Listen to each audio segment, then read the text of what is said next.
Jadi orang pikir kerja di migas tuh harus jadi geologis, orang taunya kan gitu, atau teknik perminyakan, nggak juga. Jadi industri migas tuh sebenarnya hampir sama kayak industri lainnya, tetap butuh keahlian-keahlian di luar core-nya.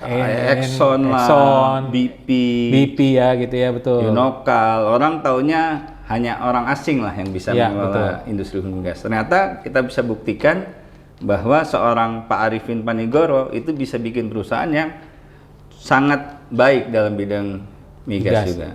Iya, itu juga. Assalamualaikum warahmatullahi wabarakatuh. Selamat pagi, siang, sore, dan malam buat teman-teman semua ya guys. Hari ini tanya ahlinya spesial. Kenapa spesial? Kalian bisa lihat ini kita setup ruangannya agak beda ya guys. Karena kita berada di Aceh sekarang. Nah, kita mau tahu hari ini sama siapa? Lihat dulu yang satu ini.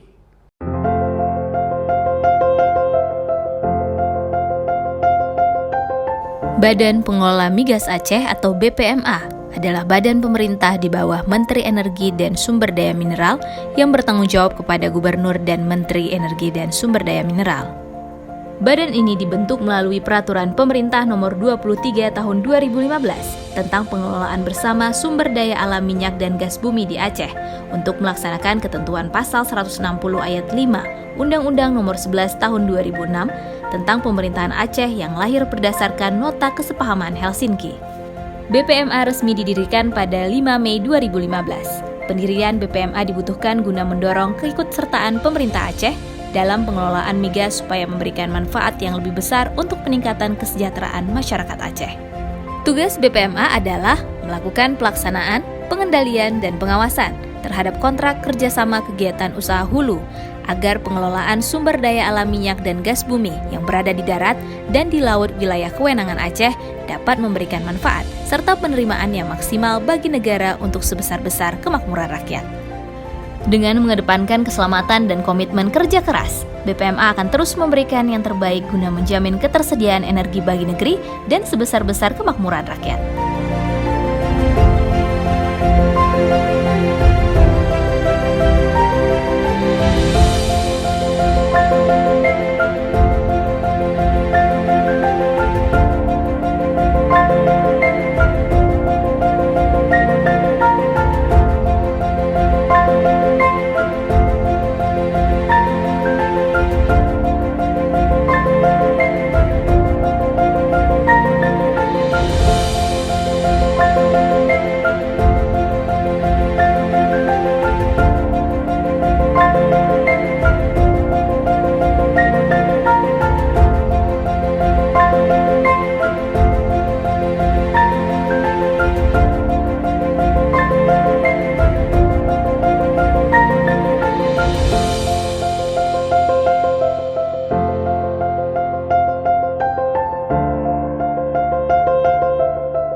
Halo guys, balik lagi ya ke Tanya Ahlinya.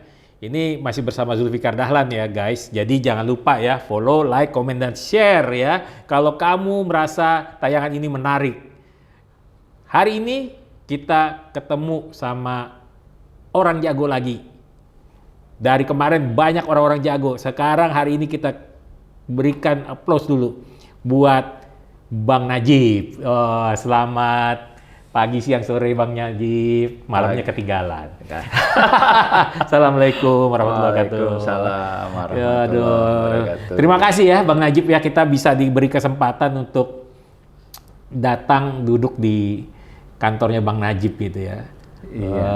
Jadi kalian perlu tahu ya, Bang Najib ini adalah Wakil Kepala BPMA atau BPMA itu adalah Badan Pengatur Migas Aceh, betul ya? Badan Pengelola Migas Aceh. Oh, bukan pengatur, pengelola guys. Jadi kalau di pusat namanya BP Migas gitu ya. Atau sekarang disebutnya SKK Migas, Bang Jai. Oh, itu SKK Migas ya sekarang. Jadi SKK Migas wilayahnya kecuali Aceh, karena Aceh itu dikuasai oleh BPMA. Bang Najib, boleh cerita nggak nih? Ini BPMA ini badan apa sih Bang? Sehingga dia istimewa, terpisah dengan SKK Migas, gitu Bang. Oke. Jadi sebenarnya BPMA itu berasal semuanya dari adanya perjanjian damai, Bang Jack. Jadi perjanjian damai waktu zaman antara konflik antara GAM sama pemerintah Indonesia. konflik ya. Ya, jadi pada saat itu ada MOU Helsinki namanya. Dari situ timbullah Undang-Undang Nomor 11 mengenai pemerintahan Aceh. Undang-Undang Nomor 11 tahun 2006. Dari Undang-Undang Nomor 11 tahun 2006 itu kemudian diturunkan menjadi PP Nomor 23 tahun 2015. Disitulah disebutkan mengenai pengelolaan migas bersama antara pemerintah Republik Indonesia dan pemerintah Aceh. Jadi di sini Bang Jack, kebetulan karena kekhususan Aceh, pemerintah Aceh itu disebut dengan pemerintah Aceh, bukan pemerintah Provinsi Aceh. Jadi secara terminologi selalu disebut dengan pemerintah Aceh. Jadi kalau Aceh kita sebutnya jangan pemerintah provinsi ya, Iya. pemerintah Aceh ya. Iya. Oh, jadi itu jadi- definisi dari undang-undang juga. Oh, jadi pemerintah Aceh ya. Jadi ini segalanya ada kekhususannya ya gitu Iya. ya.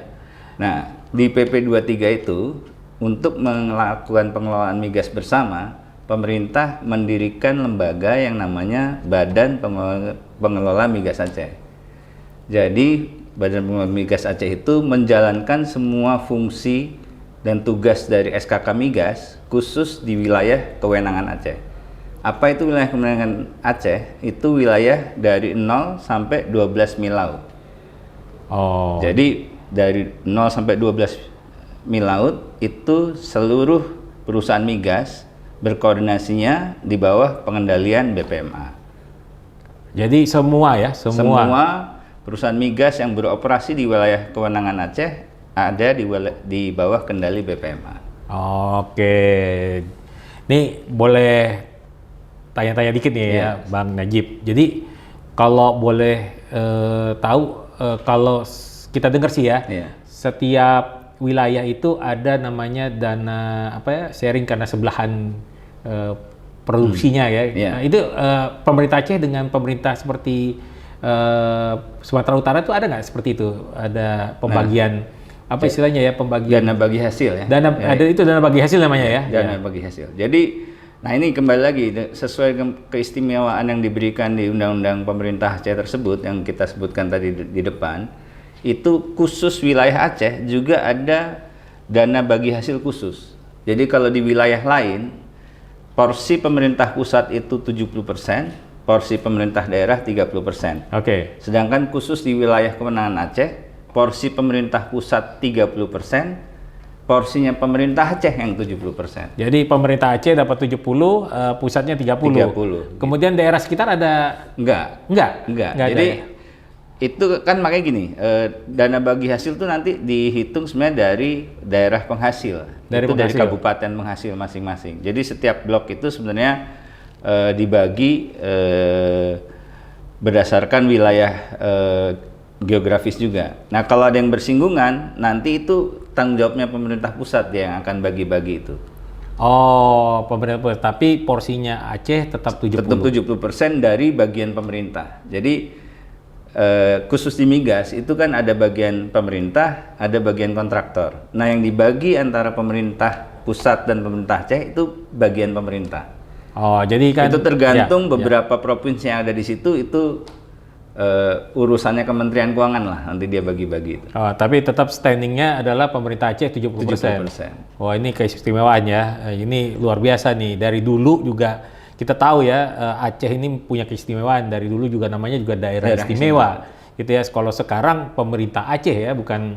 Masih daerah istimewa Aceh enggak kan? Enggak, Jadi, pemerintah Aceh gitu ya. Jadi ini pemerintah Aceh. Jadi ini keistimewaannya ya, karena kita sebagai konsekuensi dari perjanjian Helsinki ya, gitu Iya. ya. Jadi perdamaian gitu ya. Sekarang juga damai ya Bang ya. Udah damai. Damai Nah, ya. justru ini salah satu ini juga yang perlu kita promosikan terus. Aceh setelah konflik itu hari ini bisa dibilang nggak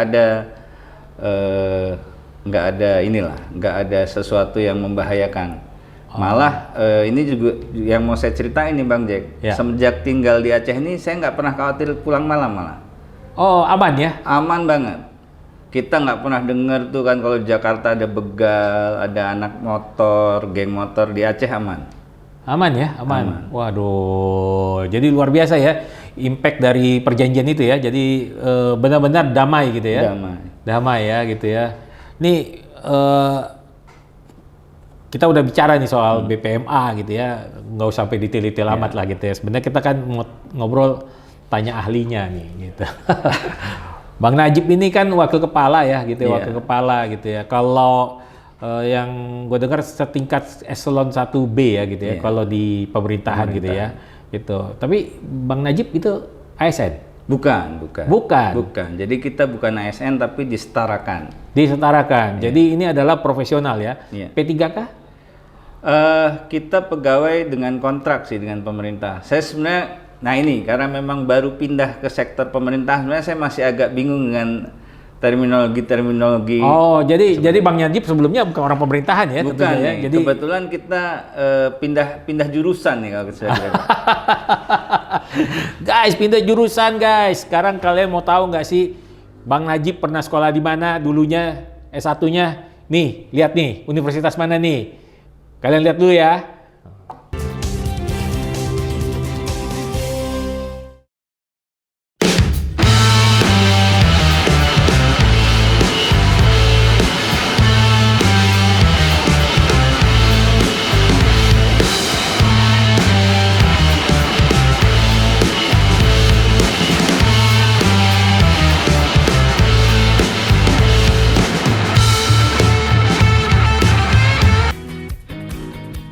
Trisakti University is one of the most renowned and prestigious private university in Indonesia, which located at Grogol, West Jakarta.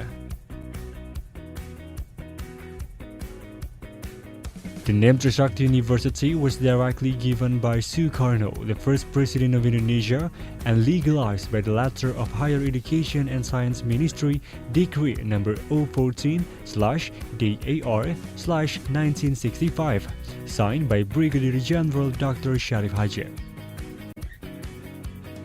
The vision of Trisakti University is to become a reliable university with international standards and regard to local values in developing science, technology, arts, and culture to improve the quality of life and civilization. Guys, balik lagi nih sama tanya ahlinya nih. Kita hari ini sama dengan Najib ya, Bang Najib. Bang Najib itu adalah wakil kepala BPMA ya, Badan Pengelola Migas Aceh gitu ya. Bang Najib, ini kalau ngelihat tadi gitu ya, universitasnya itu kan Trisakti ya Bang ya, itu fakultasnya kayaknya ekonomi ya Bang? Betul banget. Iya, kaitannya dengan migas apa nih Bang? Nah, jadi memang ini yang memang orang kadang-kadang suka salah sangka juga Bang Jack ya. Jadi orang pikir kerja di migas tuh harus jadi geologis, orang taunya kan gitu, atau teknik perminyakan, nggak juga. Jadi industri migas itu sebenarnya hampir sama kayak industri lainnya, tetap butuh keahlian-keahlian di luar core-nya. Ya kalau kita bilang tadi geologis atau reservoir engineer itu sebenarnya core-nya memang. Tapi di industri hulu migas juga tetap butuh orang akuntansi yang jelas. Karena siapa yang nyatet duitnya? Kalau itu uang. uang. Semua yang ada hubungannya sama uang, kita urusannya. Iya, betul. Jadi di situ memang pintu masuknya. Pintu masuknya ya. Jadi berapa tahun di industri migas nih, Bang Najib? Jadi kalau dari dulu kuliah ya, sebenarnya pertama kali kita kerja namanya akuntan, tetaplah kantor akuntan lah. Tempat kita berlabuh pertama ya. Jadi dulu kebetulan sempat kerja di Deloitte 2 tahun. Nah dari situ kebetulan karena kantor kita mengaudit perusahaan yang bergerak di bidang hulu migas, jadi akhirnya ada VP keuangannya waktu itu nawarin mau nggak masuk ke situ gitu lah. Singkat cerita kita ikut tes lah. Kita sebut aja lah namanya perusahaan minyak nasional terkemuka juga nih. Betul. Jadi saya waktu itu ditawarin untuk ikut tes di Medco. Medco ya, wah itu Medco tuh ngeri guys, itu perusahaan besar tuh minyak gitu ya. Kalau nggak salah almarhum Pak Arifin Panigoro ya pendirinya gitu ya. Pendirinya. Jadi sekarang Pak Hilmi ya kalau nggak salah masih dipegang oleh adiknya lah. Ya, Hilmi ya, Pak Hilmi Panigoro. Ya, Hilmi Panigoro ya, betul. Jadi beliau termasuk juga yang menginspirasi kita nih sebagai orang lokal, ternyata kita mampu menguasai bidang hulu migas. Karena dulu pandangan orang tuh industri hulu migas tuh cuma untuk orang asing. Ya, Jadi, seperti Exxon lah, BP ya gitu ya, betul. Unokal, orang taunya hanya orang asing lah yang bisa Ya, mengelola industri hulu migas. Ternyata kita bisa buktikan bahwa seorang Pak Arifin Panigoro itu bisa bikin perusahaan yang sangat baik dalam bidang migas juga. Iya, ya itu juga cukup hebat ya, Medco itu ya bisa bertahan gitu ya dan masuk ke industri internasional ya. Betul. itu ya. Jadi kita lanjutkan tadi ya, Bang Jack ya. Habis dari Deloitte, saya kerja di Medco itu dari tahun 2000. 2000 sampai tahun berapa tuh, Bang? Jadi kebetulan berakhir di Medco itu karena pindah ke BPMA. Jadi di 2018 saya baru keluar Berarti dari Medco. 18 tahun ya, lebih kurang 18 tahun tuh. Waduh, karir yang luar biasa ya. Ya, itu memang juga berkat dukungan sistem di Medco yang sangat baik menurut saya. Pengembangan sumber daya manusia. Karirnya juga bagus ya? Bagus, sangat baik juga di Medco. Jadi itulah kenapa memang kita harus bangga lah punya perusahaan-perusahaan lokal yang memang bisa mendidik anak bangsanya dengan baik gitu kan. Iya, yang gue dengar juga katanya jenjang karirnya apa segala macam ya, termasuk ada pelatihannya dan segala macam itu secara reguler ya mereka secara lakukan. reguler dilakukan. Jadi bahkan juga nih kalau kita cerita lagi di Medco itulah saya dapat kesempatan sebenarnya menggeluti beberapa bidang selain akuntansi. Jadi di Medco itu kebetulan pernah diberikan tugas juga di bidang supply chain. Supply chain. Jadi setelah sekian lama 2 tahun pertama di audit, kemudian di bagian keuangan, terus kita dikasih kesempatan di supply chain, sempat juga dikirimkan ke wilayah operasi yang di luar negeri. Jadi memang Medco ini juga termasuk yang membesarkan karir saya lah, Bang Jack lah. Waduh, luar biasa guys. Jadi itu pintu masuk kita ke industri hulu migas tuh masuk dari jadi akuntan di Medco. Waduh, tempaannya luar biasa ya ini ya Bang Najib ya gitu ya. Luar negerinya kemana Bang? Kalau kita tahu Bang. Nah, jadi kebetulan ada salah satu daerah operasi Medco tuh di Oman. Oman ya, di Arab gitu ya? Di Arab, di Middle East. Jadi berarti main di dunia ini ya, Middle East juga ya mereka ya? Jadi memang sebetulnya ada beberapa daerah lain. Waktu itu juga ada di Libya, ada di Yaman, ada di Tunisia. Jadi kebetulan saya dapat tugas yang pergi ke Oman. Tapi memang cukup singkat lah. Waktu itu penugasannya cuma 2 tahun. Wah, 2 tahun lumayan bro. Nah di situ juga memang kita dapat kesempatan lagi ketika kita di Oman itu dapat tugas untuk membawahi 4 departemen. 4 departemen. Jadi, apa aja tuh? Accounting, IT, SDM, sama SCM. Jadi disebutnya business support waktu itu posisinya. Jadi wajar lah jadi wakil kepala BPMA ya karena sudah pernah jadi head di Oman ya. Luar biasa nih guys.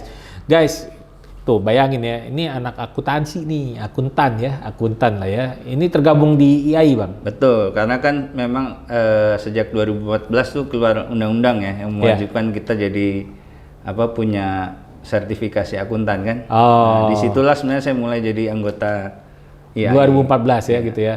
Jadi bukan setelah lulus gitu ya. Enggak. Ya memang butuh proses lah. Butuh proses soalnya swasta ya. Swasta bro. kita.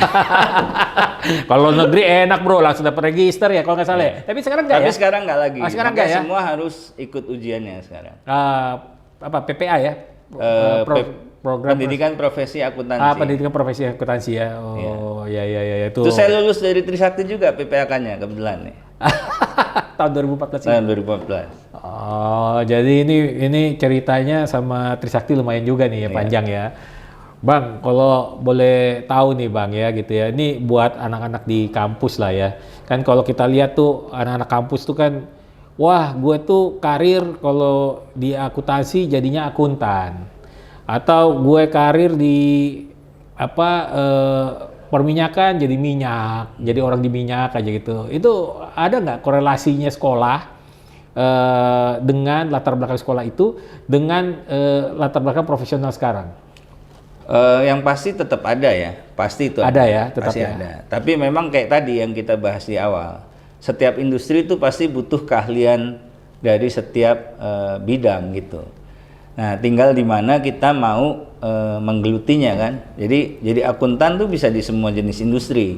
Tapi kalau kita mau pilih migas juga bisa gitu. Dan kita juga bisa kalau perusahaannya atau tempatnya memberi ruang kita tumbuh, sebetulnya bisa juga kita jadi leader di situ. Jadi itu jangan khawatir dengan background ya. Dengan background ya gitu ya. Wah, ini Bang Najib ngomong-ngomong orang Aceh ya?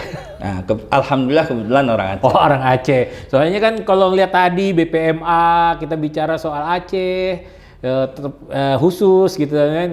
Ini memang BPMA orang Aceh aja nih Bang atau gimana?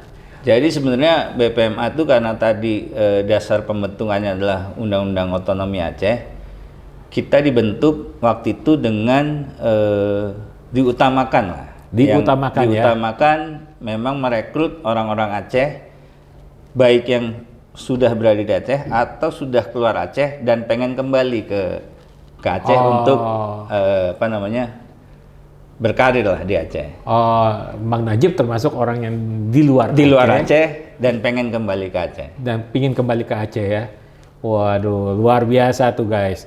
Jadi Bang Najib tetap ingat sama kampung halamannya. Ya. Padahal udah keliling ya kemana-mana ya. Padahal kalau dipikir-pikir mungkin lebih canggih di luar gitu ya. Tapi memilih ya di sini. Ini pilihan ya. Jadi memang teman-teman tuh perlu tahu juga gitu. Karir itu banyak. Bisa jadi karir seperti Bang Najib sebagai profesional ya gitu ya, atau jadi pengusaha kan, itu jadi macam-macam kan gitu ya Bang ya. Jadi nggak terbatas lah ya bahwa kita jadi awal karyawan kemudian naik ke profesional gitu kan ya. Intinya kan kalau kita itu profesional lah gitu ya. Luar biasa nih Bang Najib. Dan ini sebenarnya alasan kepindahan ke Aceh nih agak sedikit spesifik sebetulnya. Oh, apa tuh spesifiknya tuh Bang? Jadi waktu itu kebetulan pada saat ada pengumuman penerimaan itu saya cerita sama ayah. Iya. Jadi bilang kan, ya ini ada pembukaan lowongan di Aceh. Kebetulan mereka baru bikin Badan Pengelola Migas Aceh. Saya tertarik nih mau daftar, gitu kan? Oh ya udah. Kamu daftar aja. Jadi awal masih datar, ayah saya masih ngomongnya datar. Ya udah kamu daftar aja. Iya. Berjalan waktu saya tes pertama ternyata lulus. Iya. Dia mulai excited. Terus dia bilang, ya udah kalau kamu lulus, ayah pengen ikut balik pindah ke Aceh. Oh jadi ayah juga bukan di Aceh ya? Bukan, karena kebetulan ayah saya itu TNI. Jadi selama masa karirnya beliau dinas di Jakarta. Makanya kenapa saya lahir besar Jakarta. Oke, gitu. Luar biasa. Jadi lahir besar Jakarta, terus ayah juga masih di Jakarta gitu ya? Jadi saat itu waktu udah tes kedua lulus dia bilang, nanti kalau tes ketiga kamu lolos lagi, pengen ikut untuk ketemu saudara-saudara. Oh, jadi sekarang ayah tinggal di Aceh? Nah, ini yang saya bilang alasan khususnya. Ya. Pada saat itu akhirnya ternyata pulang dari ke Aceh itu, ayah saya kena serangan jantung. 2 minggu pulang dari Aceh, kena serangan jantung. Kemudian pada saat mau operasi bypass, beliau tuh udah pesan. Ya. Kalau kamu nanti hasilnya keterima, harus ambil.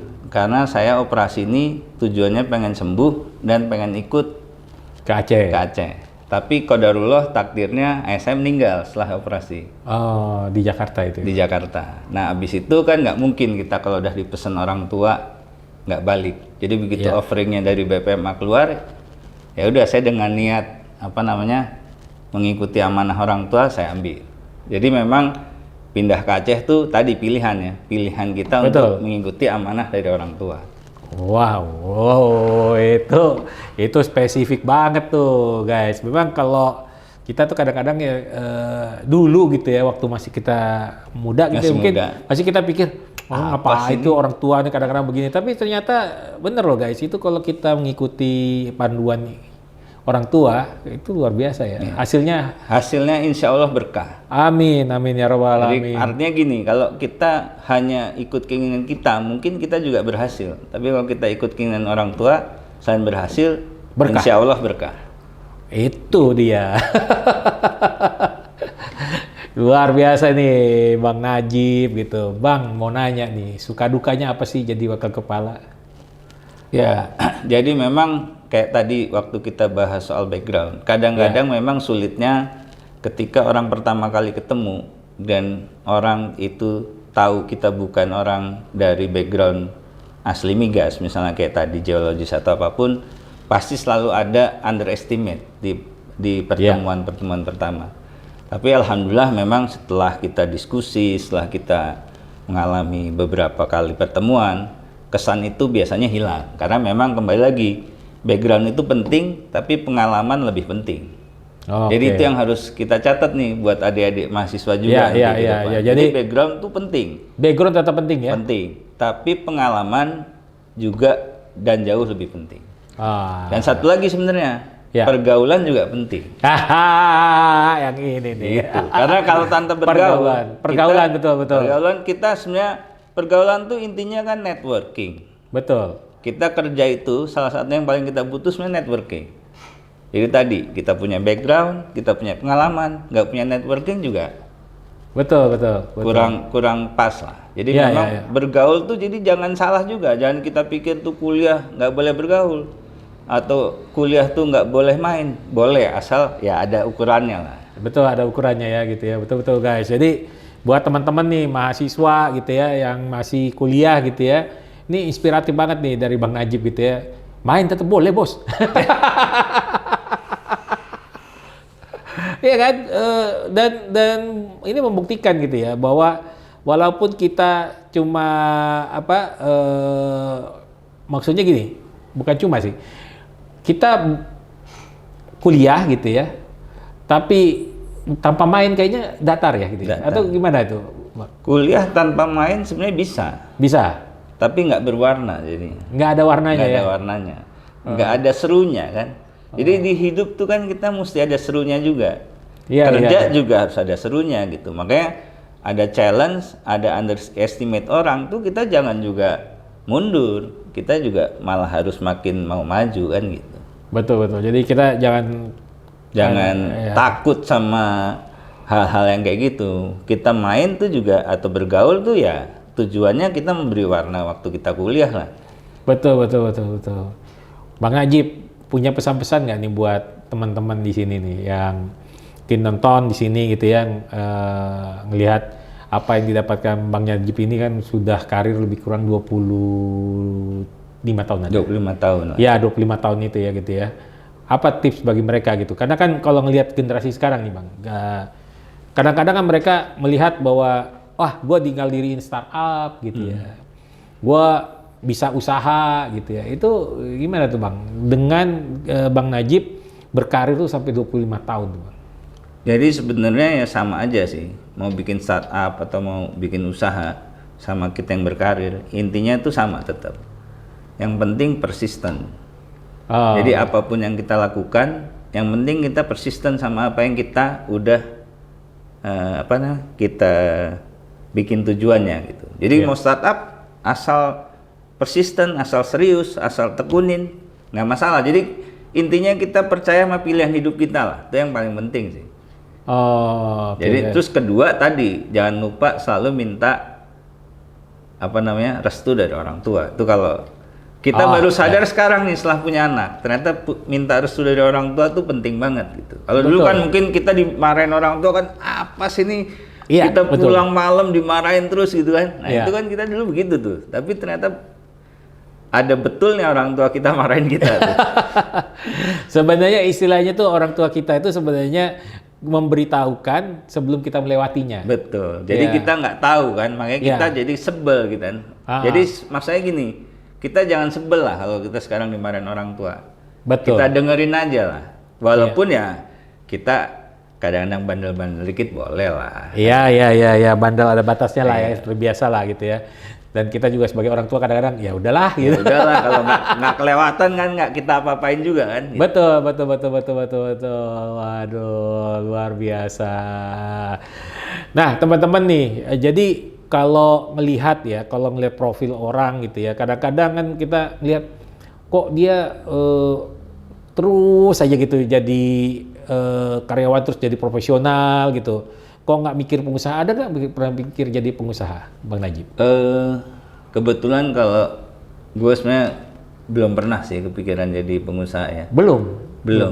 Jadi maksudnya gini, kayaknya memang lebih panggilan hatinya ke profesional. Profesional ya. Kalaupun nanti pensiun mungkin malah mau ngajar aja gitu. Oh, jadi Kita bagi-bagi sudah. pengalaman aja. Ya, bagi-bagi pengalaman. Jadi kita jadinya sharing knowledge ya Sharing sama teman-temannya knowledge, gitu betul. ya. Jadi memang kadang-kadang gitu anak-anak sekarang gitu ya, Bang Najib kan gua ngeliat tingkat idenya bagus, tingkat ini kadang-kadang biasanya eksekusinya agak kurang Dan gitu. ketekunannya yang kurang kayaknya anak sekarang kalau kita lihat ya. Iya, masalah Jadi ketekunan. artinya dia nggak tahan begitu ada masalah dikit langsung biasanya goncang dia. Ya, nggak. Itu ada salah satu kelebihan generasi kita mungkin itu. Ya, Dihantam kayak apapun masih sabar. masih Iya, masih maju aja terus gitu. masih jalan terus lah ya gitu ya, maju terus pantang mundur ya gitu. Pantang mundur. Oke guys, gitu ya. Ini ada ini nggak statement akhir Bang yang bisa disampaikan buat teman-teman di sini?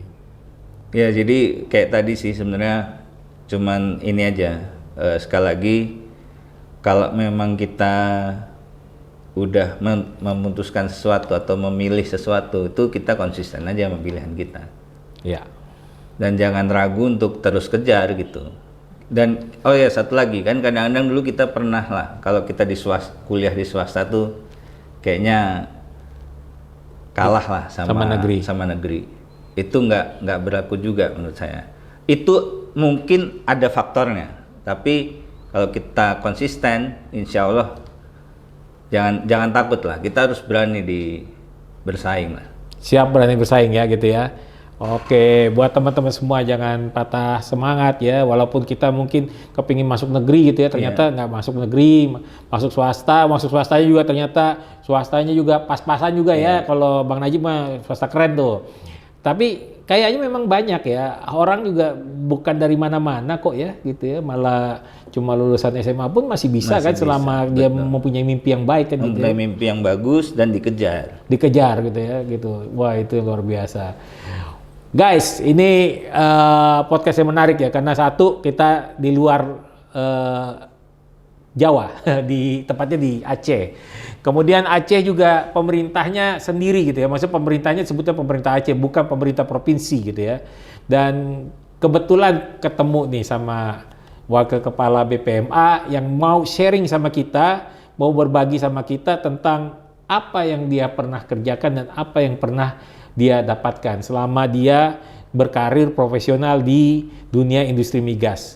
Buat teman-teman semuanya ya, ingat gitu, konsisten gitu ya. Kemudian satu lagi, restu dari orang tua. Itu adalah hal yang paling utama bagi kalian untuk bisa mendapatkan barokah gitu ya, berkah berkuah lah ya. Sekarang nggak tahu, gue juga nggak ngerti itu. Berkah berkuah lah istilahnya sekarang. Oke guys, kita akhiri dulu ya acara kita. Tanya ahlinya bersama Zulfikar Dahlan. Jangan lupa ikutin acara-acara kita yang lain. Dan buat teman-teman yang kepingin ada ide-ide baru gitu, yang hal-hal yang mau disampaikan, atau ada ingin mencari narasumber, sampaikan di komennya ya guys. Gitu ya. Jangan lupa ya, follow, like, komen, dan share. Sampai ketemu lagi di Tanya Ahlinya bersama Zulfikar Dahlan. Kita ikutin terus. Nyok!